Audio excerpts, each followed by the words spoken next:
On revient à la télévision, le retour d'une émission mythique que vous nous annoncez. Big Brother, qui en France s'appelait Love Story, revient sur la chaîne néerlandaise RTL Dutch, 14 ans après en avoir disparu. Personne ne s'attendait à ce retour à la maison, pourrait-on dire, parce que c'est en Hollande, en septembre 1999, que Big Brother voit le jour. À l'époque, on parle de télé poubelle pour cette toute première télé-réalité d'enfermement. Les temps ont bien changé. En démol l'annonce, Big Brother pourrait faire son grand comeback un peu partout en Europe. Ces derniers mois, 8 pays l'ont déjà ressuscité, dont le Portugal ou l'Allemagne. Il y a même 3 pays où Big Brother ne s'est jamais arrêté, chez nos voisins italiens et espagnols et chez les Américains. Et quid de la France? Alors en France, depuis Love Story, il y a eu Nice People ou Secret Story, mais aucune version n'a fait aussi bien que celle avec Loana, avec Jean-Édouard et avec la piscine. Évidemment.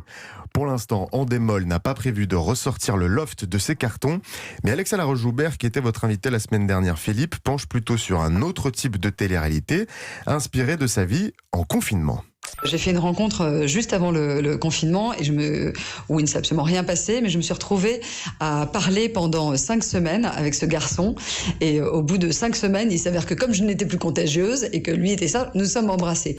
Alors on peut vous révéler ce matin en avant-première le nom de cette émission, c'est Rendez-vous dans 40 jours. On peut vous révéler aussi que le groupe TF1 est très très intéressé.